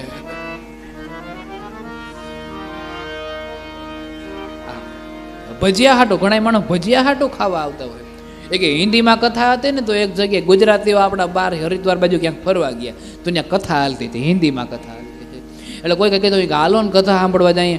એ કે કથા સાંભળવા જાય પણ કથાકાર હિન્દી બોલે છે કે આપણને સમજા. હવે કે ઈ ભલે ને હિન્દી બોલે, ગુંદી ગાંઠિયા તો ગુજરાતી છે ને, ઈ ક્યાં હિન્દી છે?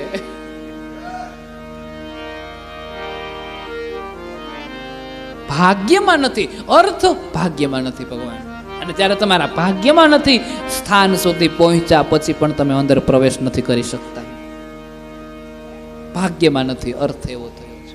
ઘણી વખત આપણે દ્વાર સુધી પહોંચી ગયા જોઈએ છીએ પણ એ દ્વારની અંદર જવાનો મોકો પ્રાપ્ત નથી થતો. કોઈ એવો જરૂરી ફોન આવી જાય ને પરબારો નીકળવું પડે, કારણ ભાગ્યમાં નથી. આ શિવ મહાપુરાણ જે કથા છે એ મહાદેવને સાંભળવાની સાથે જ મહાદેવના હૃદયમાં એ વ્યક્તિ બિરાજમાન થઈ જાય છે, એવી આ કથા છે. ચતુર્વિશતિશાહસ્ત્રો ગ્રંથોયમ સપ્તસંહિતઃ. ચતુર્વિશ, ચતુર કહેતા 4, 20 કહેતા 20, 20 ને 4 કેટલા થાય? 24. સહસ્ત્ર કહેતા 1000. આ ગ્રંથની અંદર 24,000 જેટલા શ્લોક છે. એ 24,000 શ્લોક અને ગ્રંથોયમ સપ્તસંહિતઃ. ભાગવતમાં જેમ સ્કંદ આવે છે એમ આની અંદર સંહિતાઓ આવે છે, એમ આ સપ્ત કહેતા 7, આ ગ્રંથની અંદર 7 સંહિતાઓ બિરાજમાન છે. 24,000 જેટલા શ્લોક. ચતુર્વિશ સહસ્ત્ર, 20 અને 4 એટલે 24, સહસ્ત્ર કહેતા 1000, 24,000 જેટલા શ્લોક અને 7 સંહિતાઓ છે. ભક્તિ ત્રિક સંપૂર્ણ શૃણુયાતમ પરાદરત. જે વ્યક્તિ ભક્તિ ત્રિક સંપૂર્ણમાં, ભક્તિ, જ્ઞાન અને વૈરાગ્ય, ભક્તિમાં છે અને જ્ઞાન અને વૈરાગ્યના સંતાનો છે. ભક્તિ, જ્ઞાન અને વૈરાગ્યથી આ 24,000 જેટલા શ્લોક અને 7 સંહિતાઓનું જે ભક્તિ, જ્ઞાન અને વૈરાગથી આ કથાને જે સાંભળે છે એ સાંભળવા માત્રથી એનું આખું જીવન છે એની અંદર ભક્તિ, જ્ઞાન અને વૈરાગ્ય ભલીભાંતિ રીતે પ્રવેશ કરી જાય છે. અને 7 સંહિતાઓ કઈ કઈ છે? વિદ્યેશ્વર સંહિતાત્યા નમઃ શિવાય, નમઃ શિવાય. દ્વિતીયા રુદ્ર સંહિતા, નમઃ શિવાય, નમઃ શિવાય. તૃતીયા સત રુદ્રાખ્યા, નમઃ શિવાય, નમઃ શિવાય. કોટિ રુદ્રા ચતુર્થિકા, નમઃ શિવાય, નમઃ શિવાય. આ શિવ મહાપુરાણની પ્રથમ જે સંહિતા છે એ સંહિતામાં વિદ્યેશ્વર સંહિતાનું વર્ણન કરવામાં આવ્યું છે, જેમાં અનેક પ્રકારની રીતે ભગવાન શિવનું પ્રાગટ્ય કઈ રીતે થયું, શક્તિનું પ્રાગટ્ય કઈ રીતે થયું, બ્રહ્માનું પ્રાગટ્ય કઈ રીતે થયું, ભગવાન વિષ્ણુનું પ્રાગટ્ય કઈ રીતે થયું. આ સૃષ્ટિ ઉપર જ્યારે કાંઈ ન હતું, ધરતી નહીં, આકાશ નહીં, ગગન નહીં, વૃક્ષ નહીં, પહાડ નહીં, ઝરણાઓ નહીં, નદીઓ નહીં, તળાવો નહીં, માનવ નહીં, દાનવ નહીં, રસ નહીં, સ્પર્શ નહીં, રૂપ નહીં, ગંધ નહીં, અગ્નિ નહીં, વાયુ નહીં, જળ નહીં, કાંઈ ન હતું. ચંદ્ર નહીં, સૂર્ય નહીં, ગ્રહો નહીં, તારા નહીં, મંડળ નહીં, અવકાશ નહીં, ગગન નહીં, કાંઈ હતું જ નહીં. કેવલ અને કેવલ અંધકાર અંધકાર અંધકાર અંધકાર અને અંધકાર હતો. એ સમયે કઈ રીતે આ સૃષ્ટિની ઉત્પત્તિ થઈ એ કથાને વર્ણન કરવામાં આવ્યું છે. ભગવાન શિવની ભક્તિ, ત્રિપુંડનું મહત્વ, ભસ્મનું મહત્વ, રુદ્રાક્ષનું મહત્વ, ઓમ નમઃ શિવાય એટલે કે પંચાક્ષર મંત્રનું મહત્વ, આ બધા જ જે મંત્રના મહત્વની વાતો છે એ આ સંહિતાની અંદર દર્શાવવામાં આવી છે. શિવ અને શક્તિ જ્યારે કાશી નગરીનું નિર્માણ કરે છે ને એ નગરી સ્થિર ન હોય એટલા માટે ત્રિશૂલની ધરા પર એ નગરીને સ્થિર કરે ને શિવ અને શક્તિ એ જ નગરીમાં બિરાજમાન થાય છે. એ કથાનું વર્ણન આમાં કરવામાં આવ્યું છે. એક મુખીથી લઈ 14 મુખી સુધીના રુદ્રાક્ષ હોય છે અને એક મુખીથી લઈને 14 મુખી સુધીના જે રુદ્રાક્ષ છે એનું મહત્વ અને એના બીજ મંત્ર સહિત આ સંહિતાની અંદર એનું વર્ણન કરવામાં આવ્યું છે. એ પ્રથમ સંહિતાનું નામ છે વિદ્યેશ્વર સંહિતા. એ બાદ બીજી સંહિતા જે છે, જે બીજી સંહિતાનું નામ છે રુદ્ર સંહિતા. દ્વિતીયામ રુદ્ર સંહિતા. નમઃ શિવાય નમઃ શિવાય. દ્વિતીયા રુદ્ર સંહિતા. નમઃ શિવાય નમઃ શિવાય. બીજી જે સંહિતા છે એને 5 ખંડના વિભાગમાં વહેંચવામાં આવી છે. એમાં એક છે સૃષ્ટિખંડ, બીજો છે સતીખંડ, ત્રીજો છે પાર્વતી ખંડ, ચોથો છે કુમાર ખંડ અને પાંચમો યુદ્ધ ખંડ. અને અહીંયા એક ભાગ શિવ મહાપુરાણ 2 ભાગની અંદર છે, એક ઉત્તરાર્ધ ને એક પૂર્વાર્ધ. અહીંયા પ્રથમ જે ભાગ છે એ પૂર્ણ થઈ જાય છે અને પછી બીજા ભાગની શરૂઆત થઈ છે. સૃષ્ટિખંડની અંદર સૃષ્ટિની રચના કઈ રીતે થઈ છે એ બધી ચર્ચાઓ કરવામાં આવી છે. સતીખંડની અંદર સતી પ્રાગટ્યની કથાઓ, એમની સાથે સાથે દક્ષ શિવજીનો જે દુર્વ્યવહાર કરે છે શિવજી સાથે અને સતી યજ્ઞકુંડમાં હોમાઈ જાય છે એ બધી કથાઓનું વર્ણન કરવામાં આવ્યું છે. અને પછી પાર્વતી ખંડ, સતીના જ્યારે અનેકો ટુકડા થયા અને શક્તિપીઠ બન્યા છે ને એ જ સતી પાર્વતી બનીને હિમાલયને ઘેર પધાર્યા છે એ કથા. શિવ અને પાર્વતીના વિવાહની કથા અને પછી કુમાર ખંડ અને કાર્તિકેય અને ગણેશનો જન્મ કઈ રીતે થાય છે એ કથા.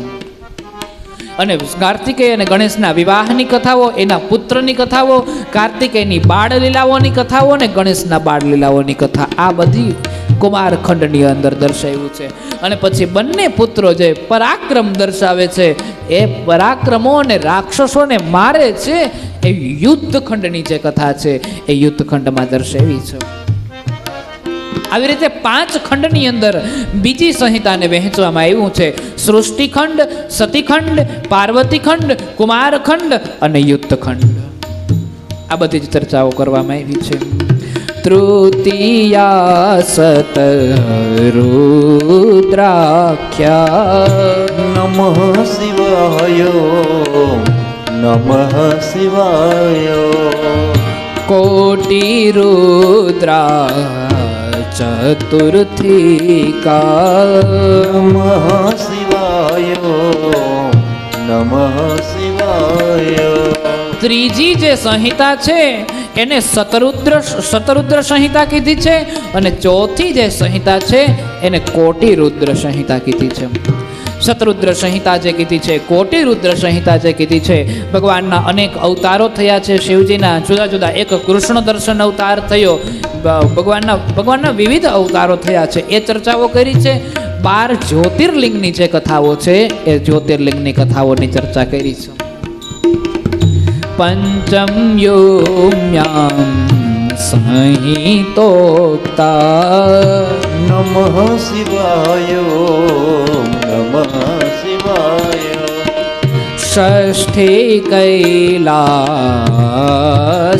સંહિતા નમઃ શિવાય નમઃ શિવાય પાંચમી ઉમા સંહિતા. એ ઉમા સંહિતાની અંદર ભગવાન દેવીનું વર્ણન કરે છે.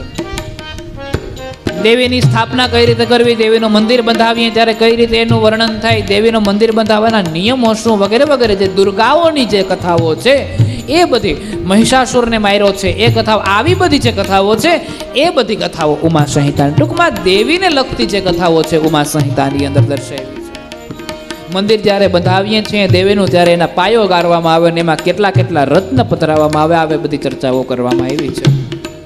પછી કૈલાસ સંહિતા, જે કૈલાસ સંહિતાની અંદર કેવલ અને કેવલ શિવજીની સમાધિ વિશેની અનેક વાતો કરવામાં આવી છે. જેમાં સંન્યાસ વિધિનું મહત્વ, દીક્ષા ધારણ કરવાનું મહત્વ, સાંગો, અનેક અનેક પ્રકારની જે આપણાથી અગમ થઈ જાય છે, જેને જ્યાં સુધી પહોંચવું આપણી માટે બહુ અઘરું છે. સમાધિના અમુક એવા સ્તરોની વાત કરવામાં આવી છે, સમાધિના અમુક એવા લેવલની વાત કરવામાં આવી છે કે માણસ જીવતો હોય તો જડ જેવો લાગે. સમાધિના એક સ્તર સુધી જ્યારે માણસ પહોંચી જાય અને સમાધિમાં બેઠો હોય છે, માણસ જીવે છે પણ બેઠો હોય ત્યારે આપણને એમ લાગે કે મૃત્યુ પામ્યું. આવી 6 સંહિતા અને 7મી સંહિતા એટલે સપ્તમી વાયવ્યાખ્યા નમઃ શિવાય નમઃ શિવાય સપ્તમી વાયવ્યાખ્યા નમઃ શિવાય નમઃ શિવાય સપ્તેવં સંહિતાય નમઃ શિવાય નમઃ શિવાય સપ્ત સંહિતં દિવ્યં નમઃ શિવાય નમઃ શિવાય પુરાણં શિવ સંનકામ નમઃ શિવાય નમઃ શિવાય વરિવર્તી બ્રહ્મતુલ્યં નમઃ શિવાય નમઃ શિવાય સર્વોપરી ગતિ પ્રદમ નમઃ શિવાય નમઃ શિવાય નમઃ શિવાય નમઃ શિવાય નમઃ શિવાય નમઃ શિવાય નમઃ શિવાય નમઃ શિવાય નમઃ શિવાય નમઃ શિવાય. આવી રીતે 7 સંહિતાઓનું વર્ણન કરવામાં આવ્યું છે. 7 સંહિતાઓની અંદર આ કથાને વહેંચવામાં આવી. 24,000 જેટલા આના શ્લોક છે. પરમાત્માની દિવ્ય જે કથા છે, જે આ 7 સંહિતાઓને યુક્ત યહ દિવ્ય રીતે શિવ પુરાણને વાંચે છે, પરમ બ્રહ્મ પરમાત્માના સમાન વિરાજમાન થઈ જાય છે અને એની ઉત્કૃષ્ટ ગતિ થાય છે, જેને પ્રદાન કરનારા જગતમાં એને કોઈ રોકી નથી શકતું. દિવ્ય પ્રભુની કથા છે. જે મનુષ્ય 7 સંહિતાઓને આ પ્રકારે આદરપૂર્વક વાંચે છે એ મનુષ્ય પરિપૂર્ણમ પઠેદ્યસ્તુ સજીવન મુક્ત ઉચ્યતે. 7 સંહિતાઓને આદરપૂર્વક વાંચે છે. હું નથી કહેતો, શિવ મહાપુરાણના શ્લોક વ્યાસજી કહે છે જીવતો હોય તોય મુક્ત છે. જીવતો હોવા છતાં પણ એ વ્યક્તિ મુક્ત છે એવું સમજવું જોઈએ. જીવન મુક્ત બની જાય છે જે 7 સંહિતાના શ્લોકોને આદરપૂર્વક વાંચી લે છે.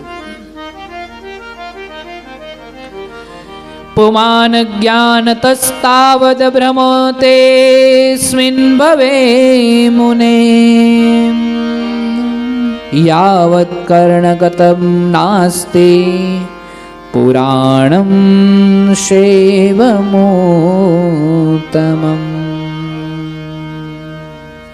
જ્યાં સુધી માણસના જીવનની અંદર માણસના આ શ્રવણને કાનને શિવ મહાપુરાણ રૂપી કથાને સાંભળવાનો મોકો પ્રાપ્ત નથી થતો ત્યાં સુધી એ મુક્ત નથી થતો, અને જેવો એને મોકો પ્રાપ્ત થઈ જાય છે તુરંત એ મુક્ત થઈ જાય છે. આવો મહિમા છે. એને આ સંસારના ચક્રની અંદર ભટકવાનું જે વારંવાર છે એ સંસારના ચક્રમાં ભટકવાનું બંધ થઈ જાય છે. એ મુક્તિને પ્રાપ્ત કરી લે છે, એ ભટકવાનું બંધ કરી દે છે. ભ્રમિત કરી દેનારા અનેક પ્રકારના જે કોઈ પણ શાસ્ત્રો અને પુરાણો હોય એ શાસ્ત્રને છોડી અને જે ભ્રમિત કરનારા શાસ્ત્ર છે એની વાત છે. આપણા વેદોમાંથી જે ઉત્પન્ન થયા છે એ તો આ જગતમાં ઉદ્ધાર કરવા માટે જ થયા છે. નહીંતર આ દુનિયામાં ઘણા ખોટા શાસ્ત્ર બહુ બન્યા છે. જેમ કાલ નિમિત્તે મેં તમને કીધું હતું ને થોડા દિવસો પહેલા કે ખોટા આશ્રમો 2 મિનિટમાં જ ઊભા થાય. ખોટા જે શાસ્ત્ર છે એનાથી બચો અને જે સાચા શાસ્ત્ર છે એના તરફ વળો. શિવ મહાપુરાણ એના માટે બહુ ઉત્તમ છે. જે વ્યક્તિ શિવ મહાપુરાણ કથાને સાંભળે છે એ તીર્થ સ્વરૂપ, અથવા તો એમ કહી શકાય કે જે સ્થાન ઉપર શિવ મહાપુરાણ કથા થાય છે એના માટે એત શિવ પુરાણસ્ય કથા ભવતી યદ ગૃહે તીર્થભૂતમ હિ તદ્ગેહમ વસતામ પાપનાશનમ. જે ઘરમાં શિવ મહાપુરાણ રૂપી કથા બિરાજમાન છે, શિવ મહાપુરાણની પોથી બિરાજમાન છે, એ ઘર સામાન્ય ઘર નથી. એનું જે ઘર છે ને એ ઘર તો તીર્થ સ્વરૂપ થઈ જાય છે. એ ઘર તીર્થ ગણવામાં આવે છે, એ સામાન્ય ઘર નથી.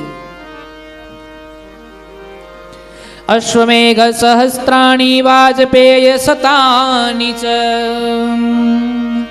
કલા શિવ પુરાણસ્ય નારહંતિ ખલુ ષોડશીમ. હજારો અશ્વમેઘ યજ્ઞ કરવાનું જે પુણ્ય હોય છે એવું પુણ્ય પ્રદાન થાય છે.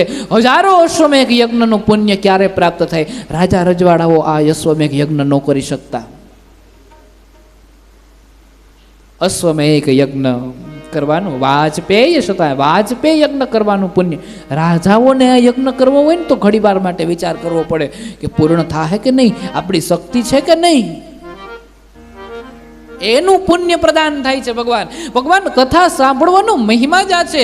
તમે કોઈ પણ જ્યારે યજ્ઞ કરો છો યજ્ઞમાં ત્યારે ક્યારેય એમ નહીં સાંભળો કે આ યજ્ઞ કરવાથી આ કથાનું પુણ્ય પ્રદાન થાય છે. પણ કથા તમે જ્યારે સાંભળો છો ત્યારે તમે એમાં એવું જરૂર સાંભળશો કે આ કથા સાંભળવાથી આ કથાનું આ યજ્ઞનું પુણ્ય પ્રદાન થાય છે. હજારો યજ્ઞનું પુણ્ય પ્રાપ્ત થાય છે. જે શિવ મહાપુરાણ કથાને સાંભળે છે પરમ ગતિની પ્રાપ્ત કરે છે. ગંગા આદિ અનેક પવિત્ર છે નદીઓ છે, સપ્તપુરીઓ છે, ગયાદિ આદિ જે અનેક તીર્થ છે એ શિવ પુરાણની સમના ક્યારેય ના કરી શકે એવું મહાન આ ગ્રંથ છે. જે પ્રતિદિન આદરપૂર્વક શિવ મહાપુરાણની પૂજા કરે છે આ સંસારની અંદર તે સંપૂર્ણ ભોગને ભોગવે પણ છે અને અંતે શિવલોકને પ્રાપ્ત કરે છે. જે પ્રતિદિન આલસ્ય રહિત રેશમી વસ્ત્ર આ શિવ મહાપુરાણને ઓઢાડે છે અને પહેરાવે છે એ વ્યક્તિ માટે સત્કાર કરવો જોઈએ અને એ કાયમની માટે સુખ પ્રદાન કરે છે. જે વ્યક્તિ નિર્મળ તથા સેવો સર્વસ્વ રીતે આ પરલોકની અંદર પણ સુખ પ્રાપ્ત ન થાય એવા સુખને ભોગવે છે. આવી સુંદર સુંદર કથાઓને વહેંચી છે. ચતુર્વર્ગ પ્રદમ શૈવમ પુરાણમમલમ પરમ શ્રોતવ્યમ સર્વદા પ્રીત્યા પઠિતવ્યમ વિશેષતઃ. આ જે પવિત્ર કથા ભગવાનની છે, શિવજી મહારાજની શિવ મહાપુરાણ કથા 4 વર્ગને પ્રદાન કરનારી છે. એટલે કે ધર્મ, અર્થ, કામ અને મોક્ષ, 4 વર્ગને પ્રદાન કરનારી છે. એવી આ શિવ મહાપુરાણની કથા છે. વેદેતિહાસ શાસ્ત્રેષુ પરમ શ્રેયસ્કરમ મહત શૈવમ પુરાણમ વિજ્ઞેયમ સર્વથા હિ મુમુક્ષુભિः. શૈવ પુરાણીમિદં આત્મવિદાં વરિષ્ઠં સેવ્યં સદા પરમ વસ્તુ સતા સમર્ચ્યમ તાપત્રયાભિશમનં સુખદં સદૈવ પ્રાણપ્રિયં વિધિહરેશ મુખામરાણા.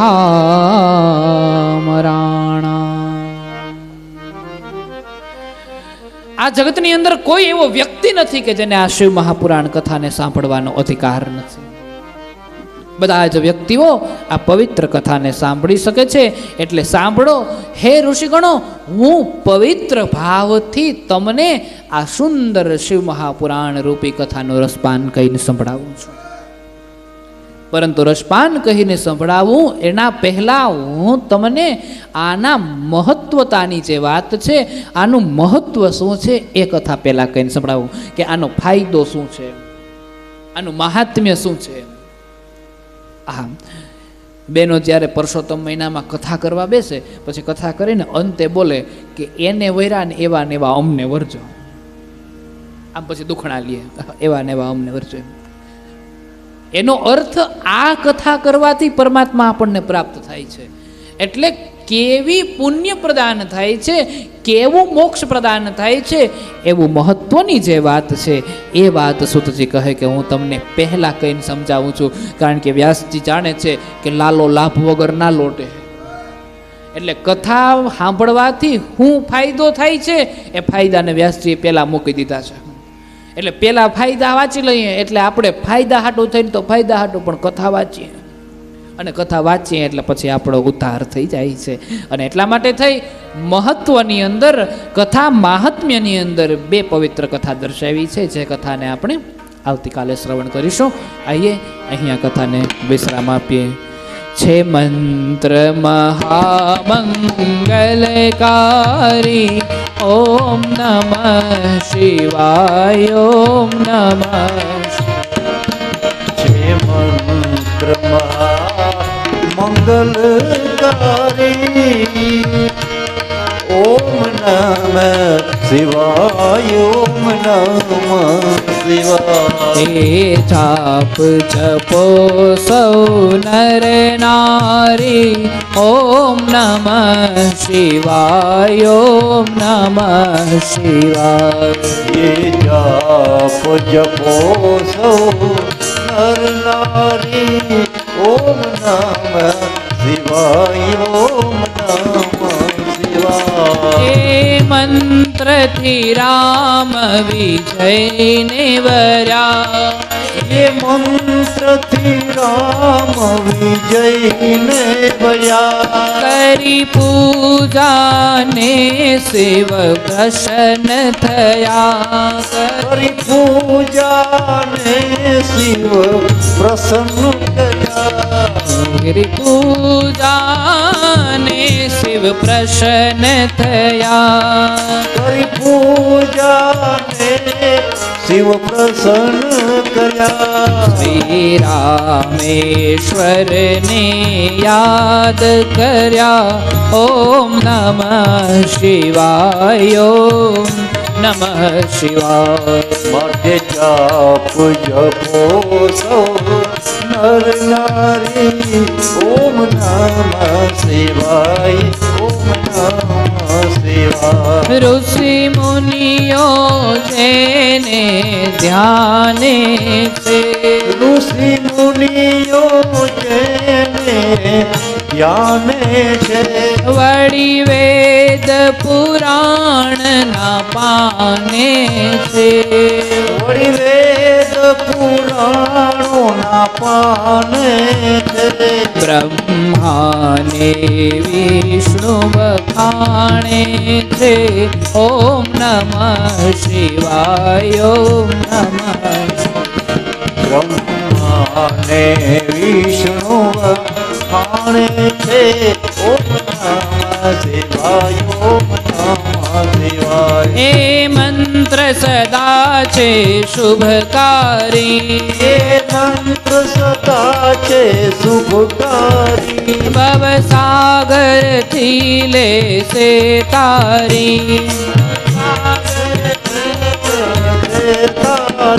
પ્રેમેથી બોલો સંસારી ઓમ નમઃ શિવાય ઓમ નમઃ શિવાય માટે જાપ જપો સૌ નર નારી ઓમ નમઃ શિવાય ઓમ નમઃ શિવાય હે મંત્ર મહામંગલકારી ઓમ નમઃ શિવાય ઓમ નમઃ શિવાય જય મંત્ર મહામંગલકારી ઓમ નમઃ શિવાય ઓમ નમઃ શિવાય હે જાપ જપો સૌ નર નારી ઓમ નમઃ શિવાય ઓમ નમઃ શિવાય હે જાપ જપો સૌ નર નારી ઓમ નમઃ શિવાય ઓમ નમઃ શિવાય ઓમ નમઃ શિવાય ઓમ નમઃ શિવાય ઓમ નમઃ શિવાય ઓમ નમઃ શિવાય ઓમ નમઃ શિવાય ઓમ નમઃ શિવાય ઓમ નમઃ શિવાય બોલીએ મોવેશ્વર મહાદેવ કી જય મોવા વારા વાછરા દાદાની જય હરસિદ્ધિ માત કી જય દ્વારિકાધીશ ધીશ કી જય હરિ ઓમ નમઃ પાર્વતી પતે હર હર મહાદેવ આઈએ આજની કથાને અહીં વિશ્રામ આપીએ આવતીકાલે આ કથાનું જે મહાત્મ્ય છે એ કથાને આપણે શ્રવણ કરીશું બેનોને વિનંતી છે આરતી માટે આગળ પધારે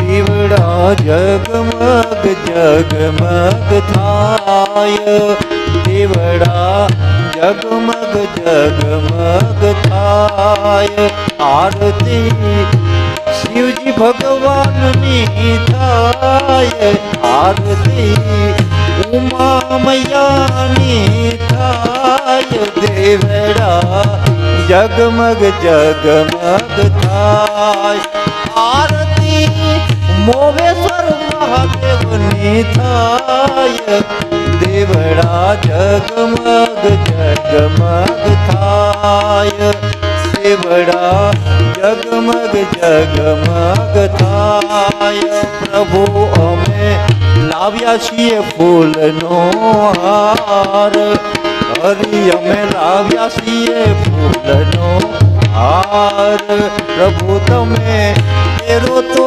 આનંદ થાય પ્રભુ તમે પહેરો તો આનંદ થાય દેવડા જગમગ જગમગ થાય આરતી મોવેશ્વર મહાદેવની થાય દેવડા જગમગ જગમગ થાય દેવડા જગમગ જગમગ થાય कर्पूर गौरम करुणावतारम संसार सारम भुजगेन्द्रहारम सदा वसन्तं हृदयारविन्दे भवं भवानी सहितं नमामि मंगलम भगवान शंभु मंगलम वृषभध्वजा मंगलम पार्वतीनाथ मंगलाय तनो हरि सर्वमंगल मांगल्ये शिवे सर्वार्थसाधिके शरण्ये त्र्यंबके गौरी नारायणी नमोस्तुते